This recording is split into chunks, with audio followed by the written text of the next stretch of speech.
This is Teachers Talk Radio, and you are listening live. Good evening and welcome to the Late Late Show this Wednesday with your host, Toby Doncaster. Tonight, I look at exam stress. What can we do to help our learners? And also, what can we do to help teachers?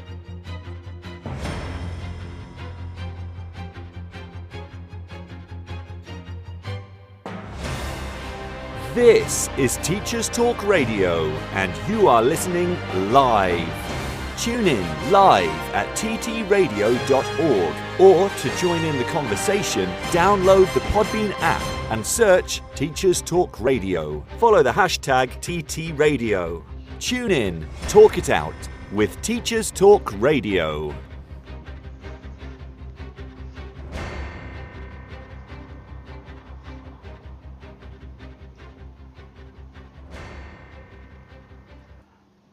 And good evening, Piers. How are you?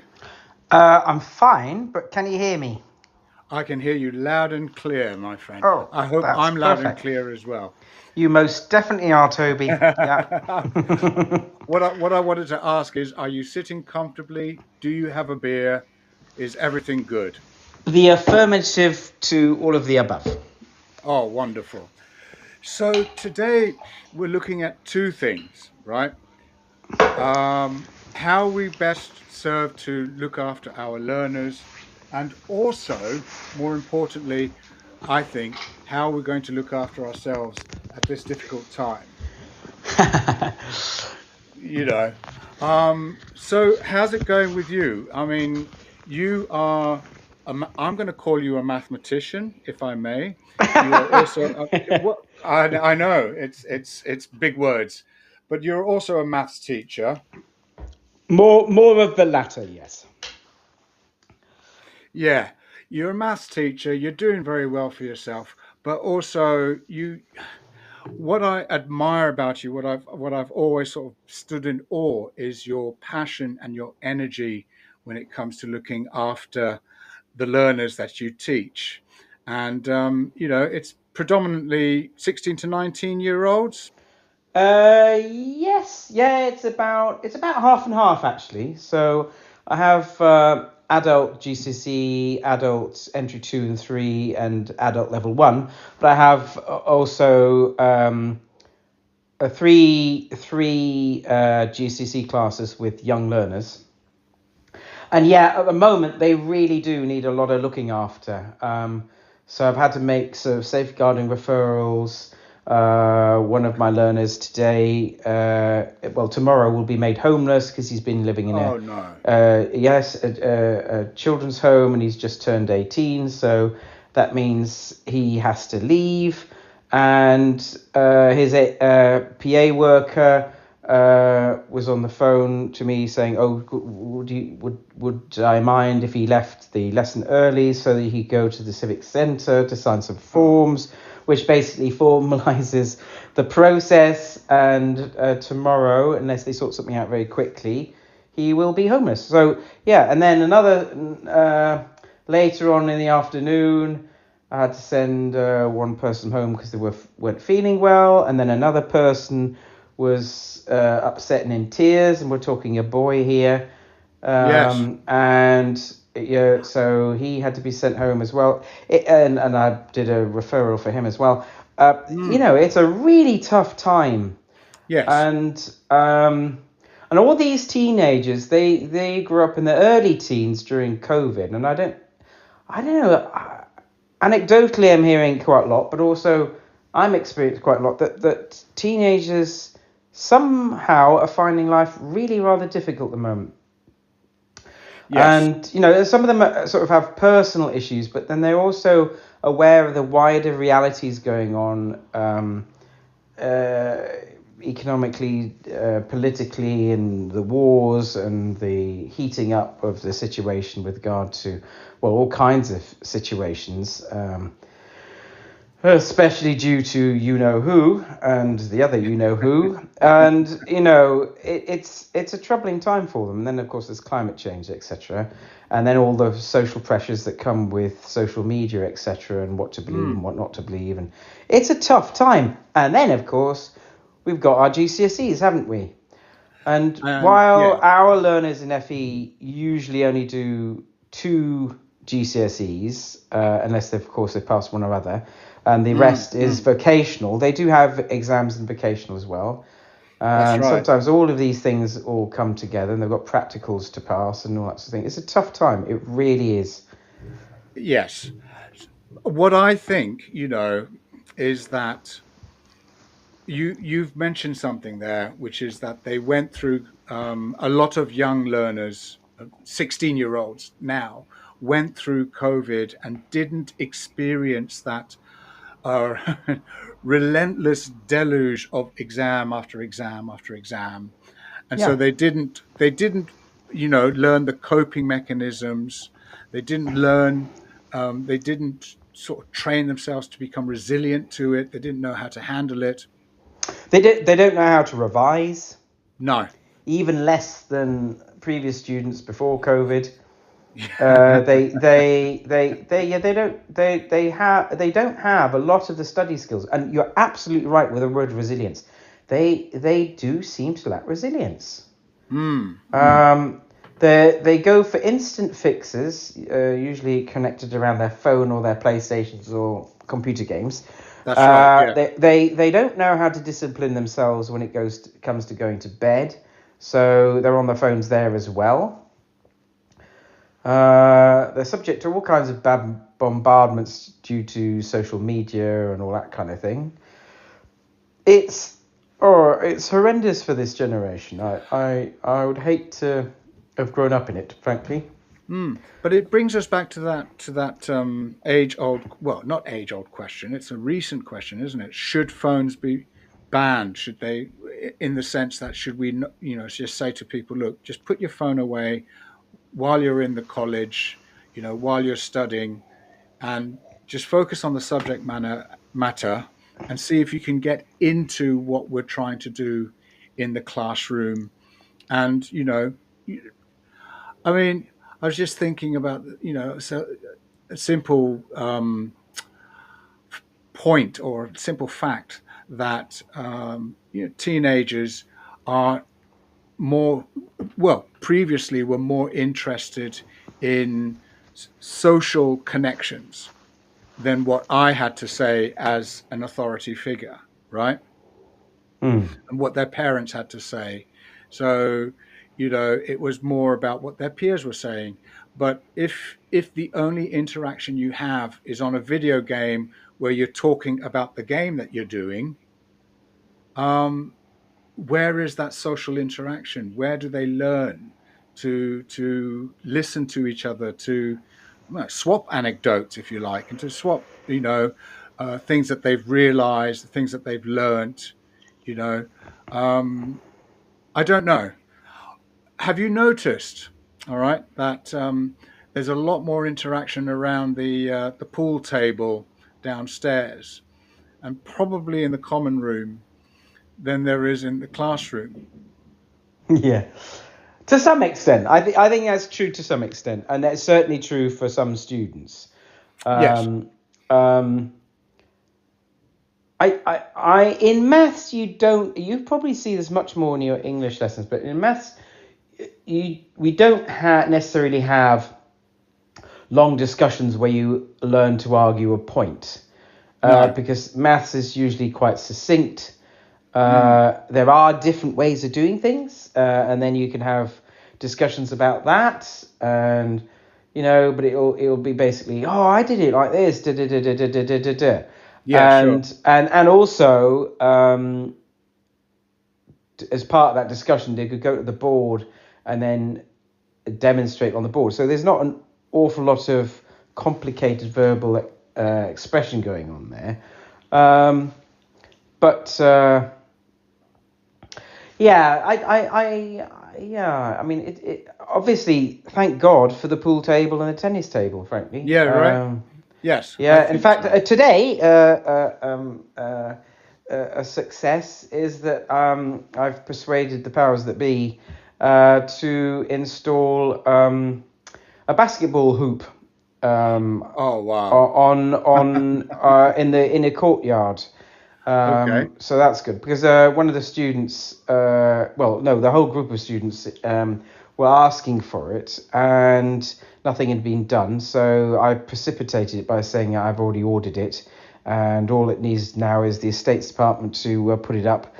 It wasn't strictly true, but I'd given them the Amazon link, and then luckily certain nameless powers that be happened to be present at our campus and precipitated it, and were very happy to. There you go. So yeah, that was good. That was a nice success. So, and that also, if we can get that in time before the end of the exams, then they can sort of take a break Exactly. from all the pressure, let off some steam, and then refocus on revising and exams and everything, exam prep. I mean, what I do? Am I right in thinking? I thought we wasn't today's topic going to be on helping people prepare for exams, or It is about helping people prepare for exams. We're just warming up. I've been all right. away from the mic for a while, so I thought I'd indulge, if you like. But why not? But really, Indeed. yes, it is. It is about exam prep, and we've just bemoaned the fact that the students these days aren't like the good old days where they studied hard and knew what they were doing, and yeah, right, exactly. Yeah, I mean, yeah, I'm just thinking. I mean, okay, so I'm a teacher. I've got a degree. I've joined honours degree, in fact, in German and ancient history. Nothing to do with maths, by the way. All right, And I'm yeah. thinking, oh yeah. So people must look at me and think, yay, what a marvelously educated chap I am. And maybe I am, but that certainly mostly happened later. I do remember when it was exam time, when I was their age and it was exam time, I had a French exam, and I wasn't going to get a grade C in my O level. Hmm.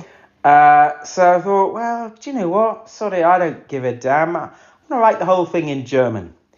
And so I did the entire exam paper in German, and then in German apologized for writing it in German. And so obviously I got a U. But Oh no. the joke is this. My brother had said, Piers, if you get a U, then it doesn't come up on the certificate, and then mum and dad won't know. Yes, that wasn't true. I'd been conned by my elder brother, but there you go. Yes, and I that certainly wasn't the only exam I bombed on. I'm dyslexic and dyscalculic, and it was quite a struggle for me to do exams full stop. And also, I had a weird kind of profile that the teachers didn't always know where I was with something, because verbally I was really good. Yes, you are. Yes. Oh, thank you. Yeah, not at all. So I can talk the legs off a donkey. But and Yes. the thing is, even with maths, I was sometimes there and sometimes not. It was a bit like water off a duck's back, because it wasn't really my world, and how I thought about things, and so it would appear when they showed me how to do something that I could do it, but I actually didn't understand why I was doing what I was doing. And I think it's so important when teachers deliver their lessons that they really understand where their students are at, and then better support can be given. I mean, feedback is important. In one-to-one interaction is important. But it must be so hard for secondary school teachers, where the classes are about a third bigger than ours. I That's mean, right. Yeah. we do have sometimes more challenging students in various different ways, but to have a class of 32 or 36, how on earth do the math teachers or English teachers or anybody really get round all of Everybody. Yeah, everybody and yeah. really get to grips with, what their individual needs are. It must be so difficult. It must be. So let's dive into the exam preparation, failures and successes. What are your top two sort of revision strategies that you consistently recommend to the learners that you teach? Right. Well, for maths, it might be a different approach to English. Sure. Um, uh, I mean, I was once a one-to-one teacher for helping students prepare for GCSE exams, Okay. language style actually. So yes, I haven't always been a maths teacher, and I helped them prepare for the poetry critique one. So Oh, for them, I basically gave them a six essay pro formas, okay. which they then learnt as a pro forma, and then they put in their twiddly bits like the quotes or the blah blah blah blah blah blah blah. Yeah, So believe yeah. it or not, that's how I did it for them. I basically created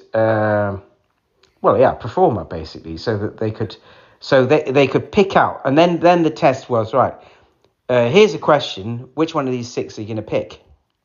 Mm-hmm. And then they had to do that, and then okay, so now reduce that to bullet points. So now you're Yeah. gonna so then each of the six things they had to reduce to bullet points. So then they can reconstitute it, add water, and then build it up a bit using the whatever poems it was that they ended up having to critique on. So that was English. With regard to, and I don't think we do poem critique anymore, do we? We don't In do poem English. critique, but I was just thinking about what you said there. And what I do is I model answers. So Yeah. the nice thing, the good thing is that the exam questions are always the same, right? So Right. for GCSE English, it's the text that you read that's going to be different. Yeah. Yeah. Yeah.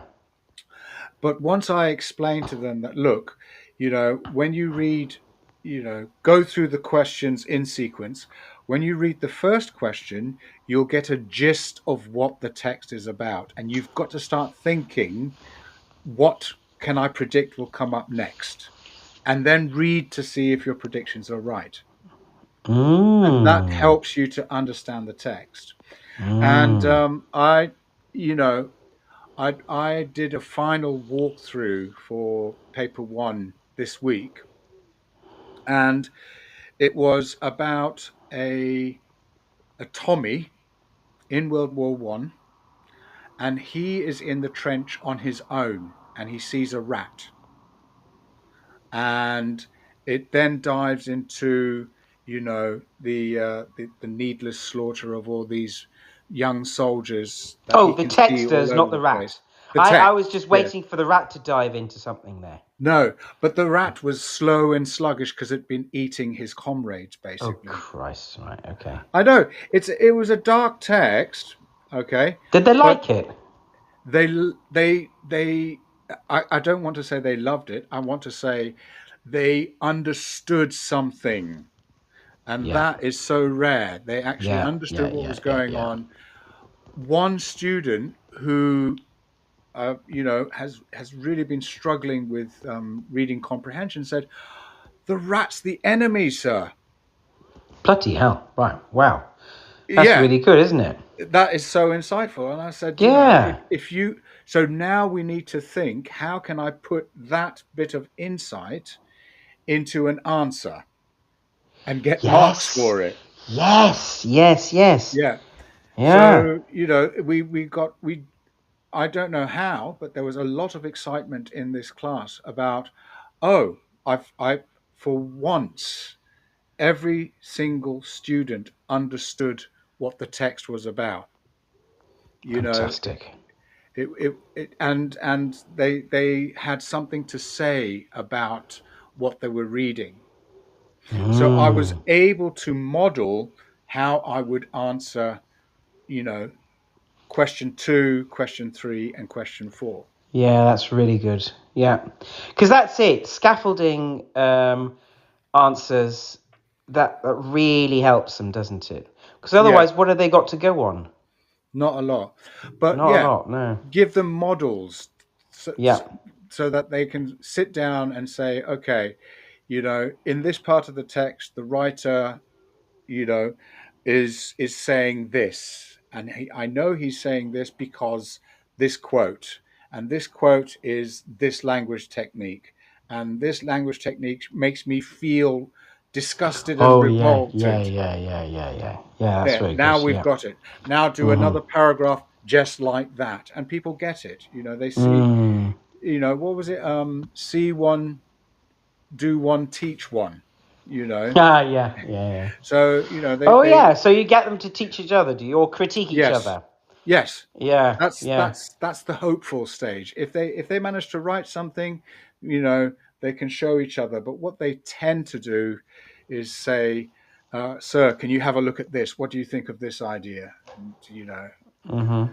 But yeah, modeling I think is crucial. I mean, that would be my top sort of revision strategy, is to say, look, learn how to and practice, writing things out over and over again, and see if you can see if you can understand what you're trying to say, so to speak.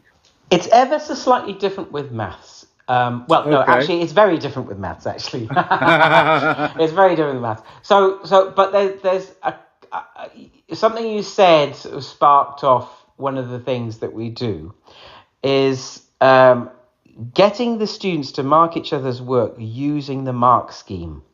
Yes. So that gets them then thinking, oh, why am I not awarding full marks to this other student then? Yeah. Oh my God, it's because they did this, and this, but they didn't do that. Or they were idiots and just wrote down the answer because they'd done it all in their head. And that sort of thing is very helpful. So that's good exam prep.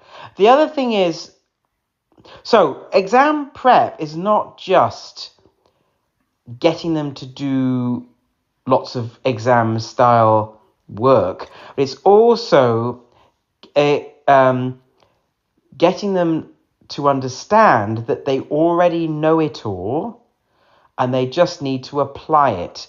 So at this time of year, in the run up to the first papers and then the second and the third, in terms of in case of maths, we have 3 papers.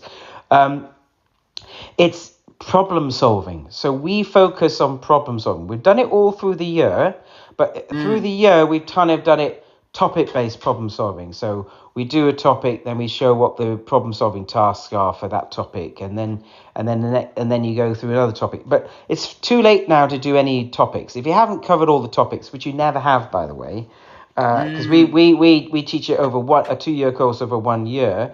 We're assuming that students have kind of done GCSEs before, because otherwise they wouldn't be at the further education college. It's not always the case, mind.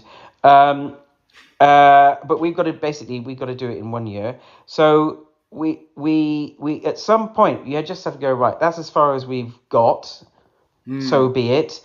You then tell the students, you've had enough, you've got enough now. Now you're going to use what you've learned. And then you teach them to problem solve. And then you go through various different topics in one lesson, because each task that you'd set them is a problem solving task. Yes. And then so you say, well, what maths do you use for this? And they come up with various different aspects of the question and different stages. And for this stage you need that, and for this stage you need that. And the other piece of advice, the crucial piece of advice that I give students is, when you're doing a maths exam, it might again be different for English, but when you're doing a maths exam, your task is not, I repeat, not to answer the question. Your focus should not be answering the question. They look at you as if you're mad, and the people listening to this might think, Piers, what the hell have you just said? That's just mad. No, it isn't. It's genius exam technique is what it is, because how do you actually pass exams? You pass exams by getting marks. Yes. The answer is only worth 1 mark. Also, If you approach every Okay. question with the idea you've got to answer the question instead of show me the money, give me some marks, then they avoid questions they think they can't answer. And then they've maybe lost, well, most of the problem-solving questions. So then they fail. So the way to get them to conquer this is to say, look at the marks, say it's 3, 4, or 5. Think to yourself, I want some of those marks. And then they can look at it and think, well, maybe I can't answer the question, but I think I can use that number and that number and that number. I'll do something with that and see what I get.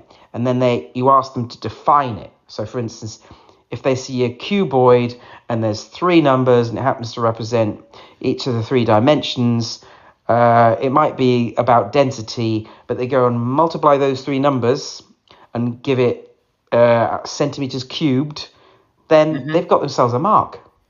Okay. And then they might notice that at the bottom of the page where the answer is supposed to go, it says grams per centimeters cubed. And you say, well, look, okay, so you think you don't know what density is and what the formula for density is, but basically you've been asked what is the density of this shape, and basically you give them the formula, look, and they go, what? What are you talking about? Look. Grams divided by volume. Mass divided by volume equals density. Hey, presto. There. You've got the formula. So now just use the rest of the information in the question and bingo, you've got it. So if you'd ask them, your task is now to answer the question, they'd just run away because they think, I can't. Because that's the dialogue that's in their head. And that's the other thing we do in helping students prepare for exams. Every single day, every single lesson, you counter this dialogue that's in their head. I can't. And you say, Yes. you can. Look, and then you prove it to them. So, a Need student... a smarter way to teach? Wish your lessons had more impact? Eduflix.com. Stream educational films for teachers and students in or out of the classroom. Keep students engaged. No ads. No distractions. Try it free for 30 days at eduflix.com/try. Use code TTR. Get 50% off all orders made before June 1st. eduflix.com. Hi secondary school teachers, we're Apps for Good, and we give schools like yours free introductory computing courses. Our courses are for everyone, including those who aren't computing teachers, and they're fully equipped with resources mapped to the UK computing curriculums. Independent learning is central to our courses. Your students will develop essential and digital skills by working in teams to create prototype apps. We'll even connect you with industry volunteers to give real-world feedback. Let's empower every young person you teach to shape their future with technology. Speak to us at www.appsforgood.org. Did you know that every year, half of disadvantaged children who are top attainers at primary school don't go on to achieve top GCSE maths results? At Axiom Maths, we exist to change that. Our fully funded programme helps schools nurture young mathematicians through weekly face-to-face maths circles, where pupils tackle challenging and exciting problems outside the national curriculum. With just under £3,000 annual funding, expert training and quality resources, we give schools everything they need to inspire the next generation of mathematical thinkers. Want to make a difference? Visit axiommaths.com today and join over 400 schools delivering maths circles across the UK. This show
I just realised I've been put on mute. Yeah.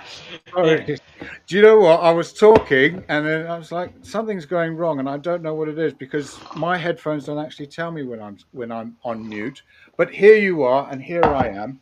Yep. So what I was saying is that for maths, it's not so much about answering the question; it's about solving the problem.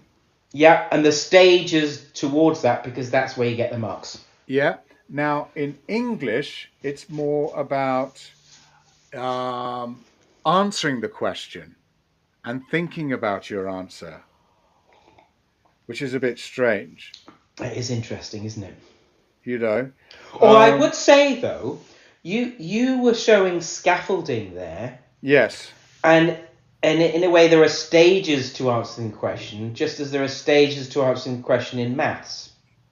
yes, But I would explicitly say the way, and in a sense, in an English exam. See, you said earlier, so somebody worked out that the rat represented the enemy that was getting bloated on the corpses of. that's right. Yeah, Yeah, but how do you get marks out of that? That's how you put it, wasn't it? yes, yes, So, well, that's in a sense the same thing. So you had this marvelous realization. I think it's to some extent where the realization comes, isn't it? With maths, you don't get a realization until you filled in all the gaps. So yes, the going through the stages leads you to the answer that you thought you might never get until you started filling in the gaps. Whereas in English, I suppose you well, from somewhere you need some a spark of inspiration that you then have to rephrase to get as many marks as possible. Well, the idea is to get that flash of inspiration. Look at the work, look at the text that you've been given, find those flashes of inspiration, and explain what they mean to you as the reader. And it takes a long time for students to realize that they are readers as well. There's a Oh, I question. see. Yeah, Right. Yeah. yeah. Interesting. So there's a question which flummoxes everybody, which is how has the writer structured this text to interest the reader? Mm-hmm. And you're like, well, the thing that you've got to pick up on is that every writer crafts their writing in order to interest you as the reader. You just have to know what is he trying to get at, Mm-hmm. and what is he trying to get across to you, Mm. and whether this is interesting or not in terms of structure. So, it could be that, for example, back to my, World War One story, you know, you become in the middle of the text, you're horrified by the idea of all these poor people being blown to pieces, you know and so there's the writer has shifted the focus from the rat to something that's even bigger. He's zoomed out and really Yeah. looked at Yeah. Yeah. something. Yeah. Nice. That's that Mm-hmm. sort of thing. So, but I think for English, the first step is to be able to read something and understand what it's about. Yeah, you kind of have to do that with a problem-solving task, I suppose, Yeah, with maths. yeah, But and also with maths, I think you have to extract the salient data, the important words. So it will say perimeter, and yes, then what does that mean in mathematical terms? And of course, it means add. yes, Um, so whether you're adding a string of algebraic expressions or adding actual measurements, is neither here nor there, because if it mm, says mm, perimeter, you're just adding. yes, And then I suppose there might be an overarching idea is you're given you're given the perimeter, and then you're given this string of algebraic expressions, and the question might be find the value of x. And so you then go, oh right, okay, I've got to add all of this stuff together. Ooh, that's collecting like terms. So then they go. So it's they realize, definitely in maths the realizations happen bit by bit. Yeah. I think with English, with maths, there's only a certain number of terms, whereas with English, every single word is a new term. If you, Oh, that's interesting. if you know what I mean, it's like I suppose. yeah. But of course, they everybody, unless they have some disability or learning difficulty or something, they are communication natives to some extent, are they not? Yeah, I would have hoped so. Yeah. Yeah. So they don't trip over the word the. They just although it has a significant meaning, it means it can mean something that's referred to before. Yeah. So that might say, actually it says the blah blah blah. Oh, does that means the blah blah blah that's already been mentioned earlier? So there are, I suppose there are, there you do have to make. But I suppose some of these things are instinctive with language, aren't they? Yeah. That they might not be conscious of the fact that the has just alerted them to the fact that the thing they're being referred to has already been mentioned before. That's right. But with maths, very few people are mathematical natives, especially our students. And because basically, if they were mathematical natives, they would not be studying maths with us, frankly. So yeah. They're the ones that would have got grade 9s, and maths was the area of difficulty. English was the area of difficulty. So. How so we've unpicked exam technique, and we've realised that Well, we have a little bit. Oh yeah. Oh no. This could.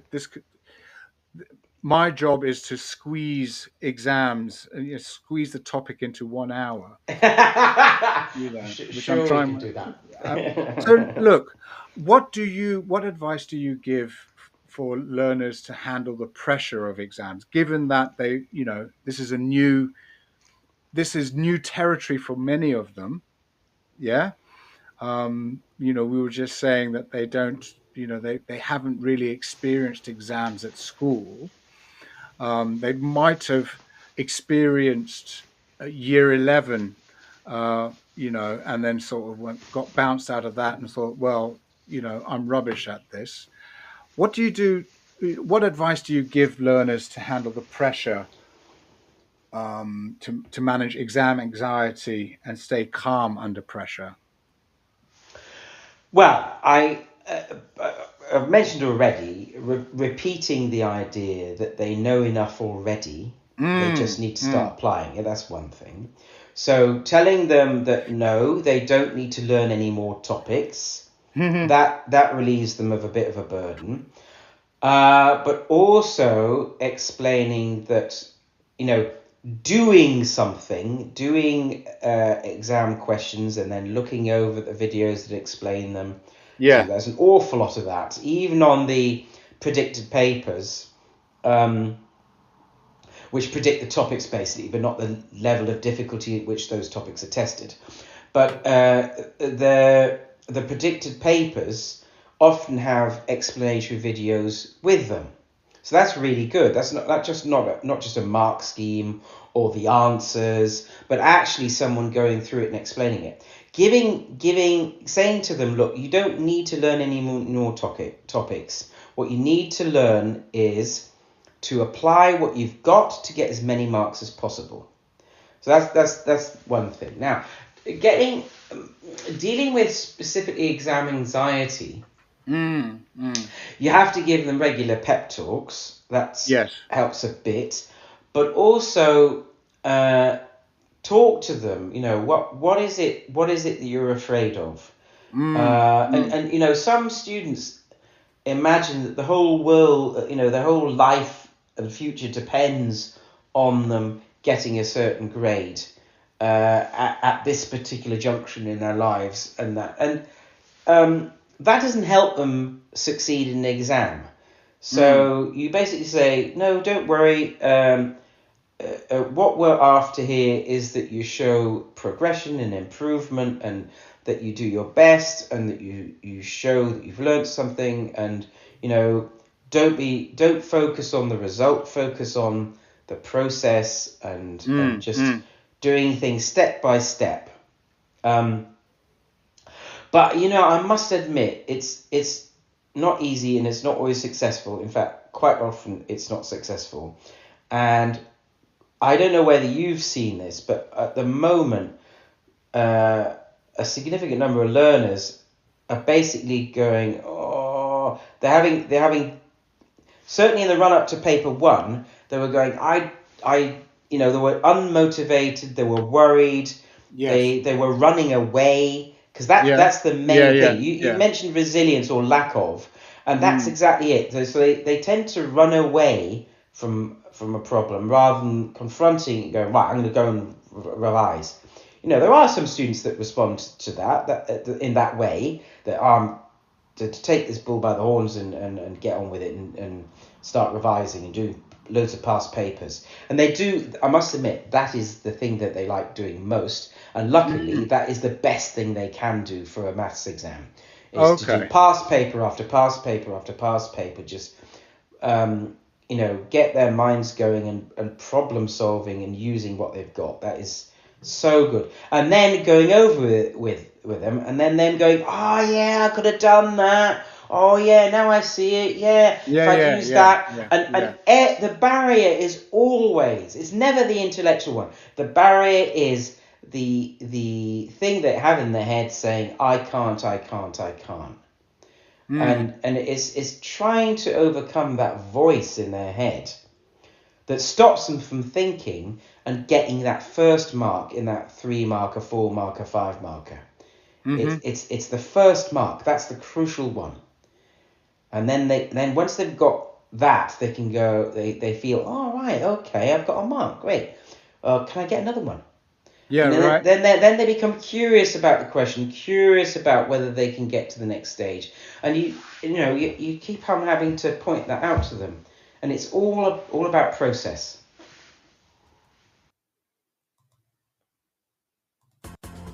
Need a smarter way to teach? Wish your lessons had more impact? Eduflix.com. Stream educational films for teachers and students in or out of the classroom.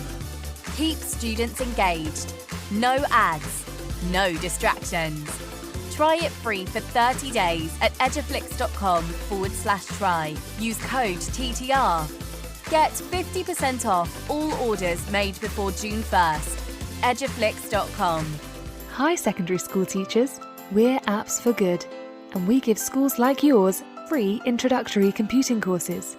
Our courses are for everyone, including those who aren't computing teachers, and they're fully equipped with resources mapped to the UK computing curriculums. Independent learning is central to our courses. Your students will develop essential and digital skills by working in teams to create prototype apps. We'll even connect you with industry volunteers to give real-world feedback. Let's empower every young person you teach to shape their future with technology. Speak to us at www.appsforgood.org. Did you know that every year, half of disadvantaged children who are top attainers at primary school don't go on to achieve top GCSE maths results? At Axiom Maths, we exist to change that. Our fully funded programme helps schools nurture young mathematicians through weekly face-to-face maths circles, where pupils tackle challenging and exciting problems outside the national curriculum. With just under £3,000 annual funding, expert training and quality resources, we give schools everything they need to inspire the next generation of mathematical thinkers. Want to make a difference? Visit axiommaths.com today and join over 400 schools delivering maths circles across the UK. This show is brought to you in partnership with John Catt Educational, publishers of professional development books and resources that support great teaching and learning in schools around the world. Don't miss out. Level up your professional development today and visit johncattbookshop.com to explore the full range of titles. Use the code JCTTR2425 for 20% off your order. This is Teachers Talk Radio, and this is Teachers Talk Radio News.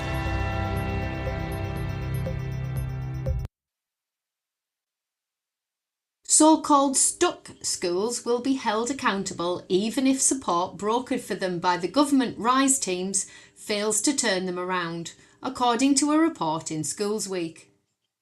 Speaking at the Schools and Academies show, Department for Education Director General John Edwards said, "The current responsible body, the Schools Trust or Council, is accountable for the improvement. It owns the improvement journey." He went on to say that this starting principle had been really important for Education Secretary Bridget Phillipson. Earlier this month, 45 new advisors were appointed to join the 20 already appointed in RISE teams.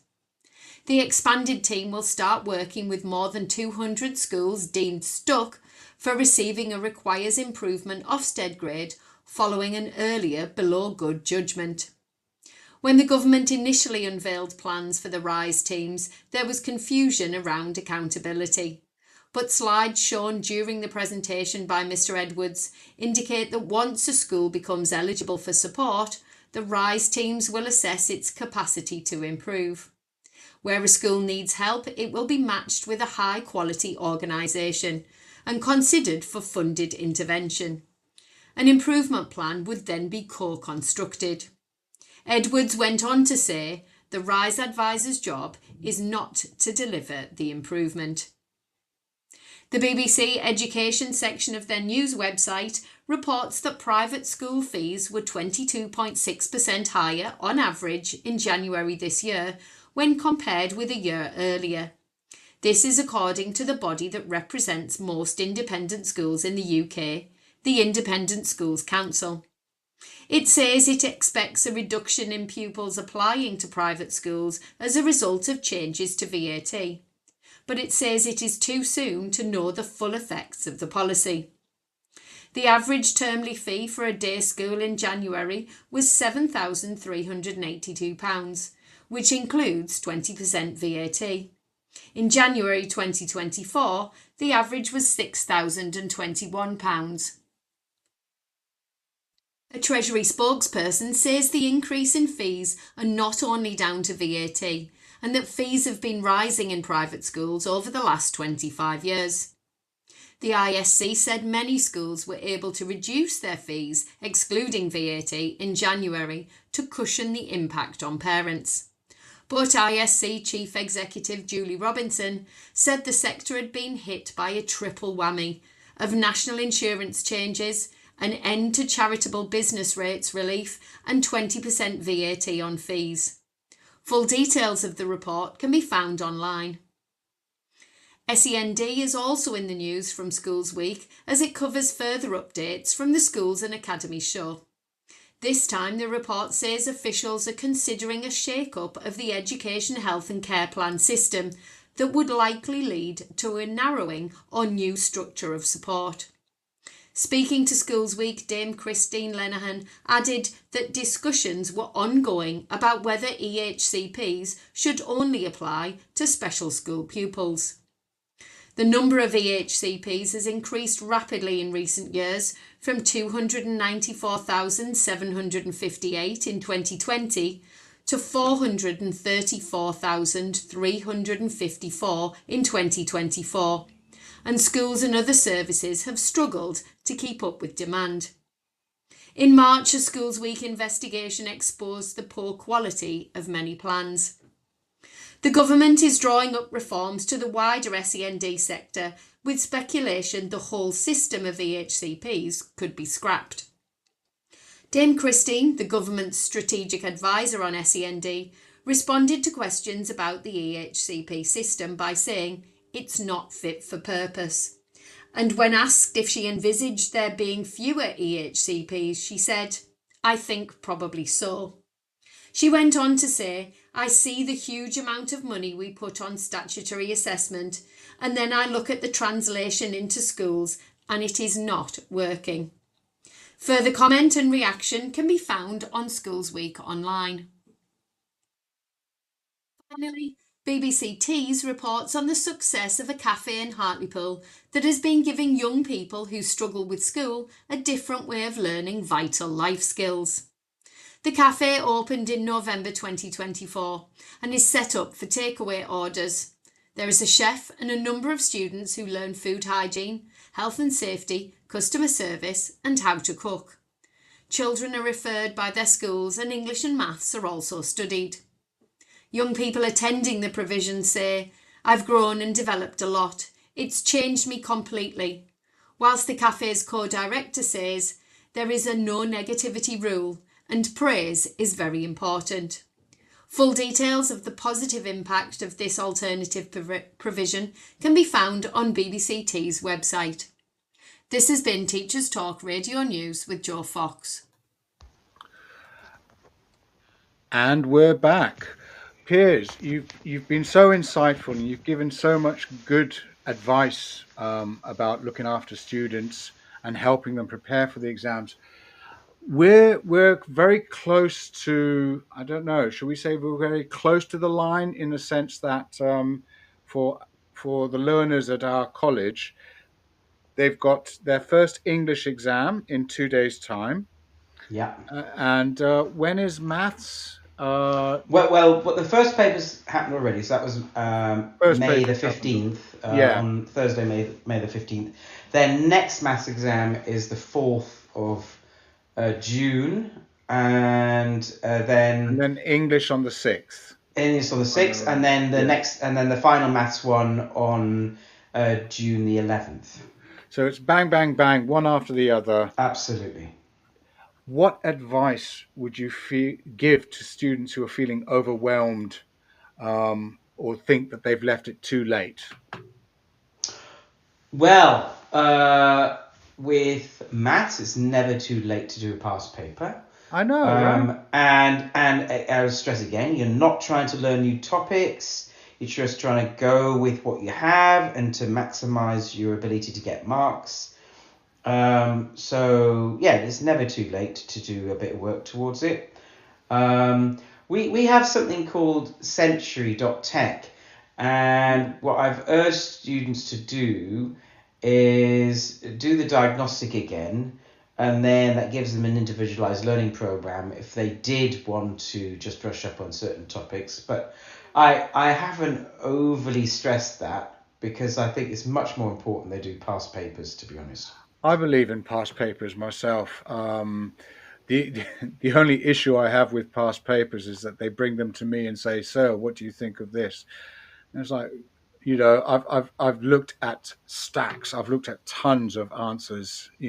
By this point, I recommend that they, watch, find a video host that they enjoy watching and learning from, just to pick up. An online English teacher or something? Is that what you're talking about? Yeah. So a YouTube online teacher, that they can sort of get into and sort of think, oh yeah, he or she is explaining things in a way that I can understand.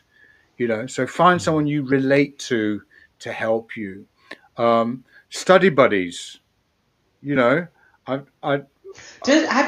you find that there are study buddies then? So with maths, I think that works ever so slightly better and easier, because ironically, it's because it's a nice cold subject that they can get excited about in a sort of more intellectual rather than emotional way, and it's not dealing with emotions. So certainly the boys, don't mind being study buddies with maths so much. It doesn't happen half as much as it is, but they certainly buddy up in the lessons, and they they have arguments outside as well. Oh, okay. But I can imagine with English, that a study buddy discussing literature, that must happen more rarely, surely. Maybe I'm wrong. It is rare. I'm talking about it. I'm encouraging it. I'm saying, look, if you really want to help each other, if you really want to help yourself, it's ideal to read something and explain it to each other and see if you can decipher the text that way. I don't think it's too late. I think even I mean, wouldn't it be good if you could get the students to read to each other? Wouldn't that be totally and utterly miraculously brilliant and also effective? Yeah. It's just I just can't imagine it happening. I mean, it would be something else. It would be something else. That would be absolutely amazing, wouldn't it? Okay. What about last minute cramming? I mean, this is where we are now, isn't it? Hell no. No? No, get a good night's sleep. No, definitely not. No. What is more important than last minute cramming for most students, if it's a difference between a 3 or a 4, would be a good dose of confidence and a good night's sleep. Yeah. And honestly, it's about the right frame of mind. It's not having just crammed y equals mx plus c. You know what I mean? It just really not. Or Pythagoras, or worse still, trigonometry. It's not something you should be cramming. It's can you get a mark out of any question, basically? I think what you were saying about it's too late to learn anything new. Yeah. There's plenty of time to practice. Exactly. Practice what you've got. Yes. Yeah. Yes. But basically, the time, certainly for maths, the time now is to practice problem solving. It's to go over those 3 markers, 4 markers, 5 markers, and seeing how many marks you can get out of them. Not can I answer the question, how many marks can you get out of them?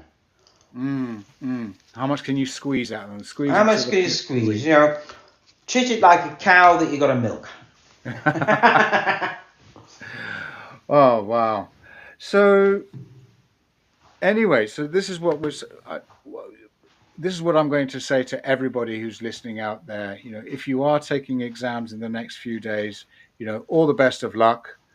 I hope we've given you a couple of nuggets.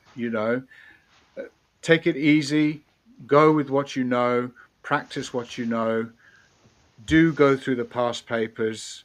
Any other tips before we sign off, Piers? Yeah, go through the past papers. Oh, and did we mention going through past papers? Yeah, do go through past papers. All right. And and you've probably done enough by now. So yeah. Believe in yourself. That's definitely what you got to do. Yeah.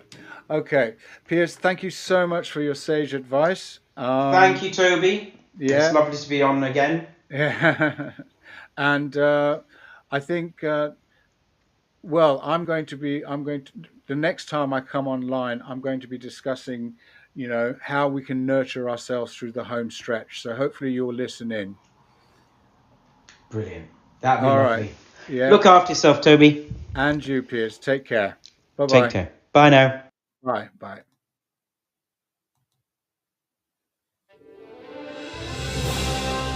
You've been listening to Teachers Talk Radio. Tune in live and listen back at ttradio.org. We look forward to hearing from you next time on Teachers Talk Radio.